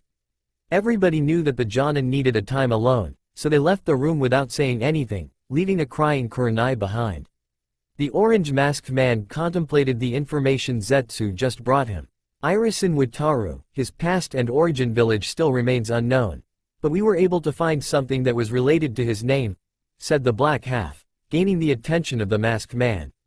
The white half continued. He was part of some sort of secret project made by a private organization. From what we heard, they were experimenting on many kinds of things. More than anything, they were working in manipulating the genes and the DNA of the human body. Everything with the goal of creating the perfect shinobi. If we had to guess, it's probable that Irisin was somehow involved in that secret project too, said the black one. A subject in said project perhaps, said the masked man, his dark and sinister voice void of emotion. Is that all the information you managed to recover? The white half grinned. Sadly yes, you wouldn't believe how hard it was to find anything related to him, especially if the only thing we know is his name. And are you sure that the snake has nothing to do with this? Asked the man, knowing full well that this was Orochimaru's field of expertise. There could be a possibility, but we don't think that is the case, said the black half. This secret organization seems to be older than Orochimaru, maybe even from the time the first Hokage was still alive. Now the masked man was even more intrigued. Keep searching for information about Deadpool, and this secret organization, too. Anything you find report it to me immediately, he ordered. Are you gonna tell Irison-san about our recent founding? Asked the white one. No, said the masked man, at least not all of it. He is a valuable piece. Give him too much information could risk him leaving Akatsuki, but it's also too risky to not tell him anything either. Zetsu nodded. I see, then we will take our leave, said the black one. Zetsu then disappeared in the ground, leaving the mysterious figure alone in the dark cave. Back in Konoha, in one of the many training grounds that Konoha has to offer, was none other than our favorite blonde-whiskered, #1 unpredictable ninja and one of the main protagonists in this story. Uzumaki Naruto. The young Jinchuriki was currently in the middle of a very special training, chakra manipulation, one of the hardest thing that only a few shinobi managed to achieve. His goal? To perfect the Rasengan and create a technique that by far will surpass it, something that not even the Yondaime Hokage was able to do. Even so, the Nine Tails Jinchuriki was having a hard time, but even with all those difficulties, he will not stop, not until he achieves his goal. Still, he was not alone. His sensei Hitaki Kakashi was also there, helping him and supporting him every time he could. Oh, and not too far away, Captain Yamato was also there too, kind of forgot about him. In any way, the fact was that they were making a lot of progress. Naruto already managed to apply chakra manipulation to the Rasengan by using a third clone, and the technique was already turning into a new form. Everything seemed like it was going fine, but it was then that things turned out differently. A Konoha shinobi suddenly appeared besides Yamato, gaining the attention from Naruto and Kakashi from afar. While the shinobi was talking to Yamato, Naruto couldn't stop himself from asking, "Hey, Kakashi-sensei, what's wrong? Why is that guy here?" Kakashi was also staring at the new arrival. I'm not sure, said the Jonin, but in any case, you stay here and keep practicing, I'm going to see what is all this about. Naruto just nodded and continued his exercises while Kakashi walked towards Yamato and the other shinobi. But just when he arrived, the shinobi quickly left, leaving only him and Yamato. Kakashi-senpai, I have some news about the recent mission with the Akatsuki. Kakashi blinked a few times. I see, then I guess it's better that Naruto hear about this too, said Kakashi, with Yamato nodding in agreement. Hey Naruto, called Kakashi, getting the attention from the blonde shinobi, come here for a moment, he said, signaling with his hand for him to get closer. Naruto moved towards his sensei. What is it, Kakashi-sensei? He asked, curious about what his sensei had to say. Kakashi pointed at Yamato with his hand. Yamato here say that he has some news from the mission with the Akatsuki. I guess you may want to hear them too, after all, well, you know. Naruto just nodded, before he and Kakashi turned towards Yamato. Captain Yamato, what is the problem? Well, it seems that the mission to eliminate or capture the Akatsuki members that were spotted entering the country didn't work out very well, he said, getting a worrying look from both the genin and his sensei. But don't worry, nobody died during the mission. Everyone is okay. Or well, everyone except for one person, said Yamato, staring at the ground. Kakashi now looked more concerned, even Naruto, knowing that some of his friends were there too. Who? Yamato raised his eyes back at the two. Asuma-san is in the hospital, he said, getting a shocked look from Kakashi and Naruto. What? Said Naruto, his concern reaching higher levels. Yamato raised his hands. Don't worry, from what I hear, he is okay and fine now, said the Mokuton user, managing to calm Naruto a little, but he lost his left arm, it was cut off during the fight and lost a lot of blood on his way here. He is alright now, but he is going to stay in the hospital for a few weeks, he said, looking at them with sad eyes. Naruto's eyes were wide open, not believing what he just heard. Asuma was one of the strongest shinobi he knew, and he was happy that the man was still alive, but still, to lost his arm. He couldn't help but wonder just how strong the other Akatsuki guys that fought were really like. Another reason for him to grow stronger. I see, then I guess I better see how he is doing, said Kakashi, before turning to Naruto. Naruto, you stay here and continue your training, ordered the Jonin. But Kakashi-sensei, I know you were worried, but you hear what Yamato said. Asuma is okay now. I'm just going to see how he is doing and come back when I'm done. On the other hand, you're getting closer to completing the jutsu. I know it, said Kakashi, trying to convince his student. You continue working in the new jutsu. I know you can do it. Naruto could only stare as Kakashi waved at him with an eye smile and left in a Shunshin no jutsu. Naruto stared at the spot where his sensei was standing a few moments ago, but with a confident look on his eyes. He turned to face Mokuton user. Captain Yamato, let's continue with the training. Kakashi sensei is trusting me with this. So I'm not going to fail. Datbeo, he yelled, raising his arm to the air. Yamato only nodded, as they proceed to continue his training. It was already late at night and Shikamaru was walking in one of the hospital hallways on his way to see Asuma one last time before leaving. When he finally reached his sensei room and opened the room, he was surprised to see Shizune. Said person just noticed his arrival. Oh. Hey Shikamaru, I already finished checking Asuma's condition one last time. I was already leaving, said Shizune, her hands carrying some medical tools in a plate. It's okay, I was just on my way out, but I wanted to see Asuma one last time before leaving, responded the Chunin, a little surprised at seeing the woman at such hour.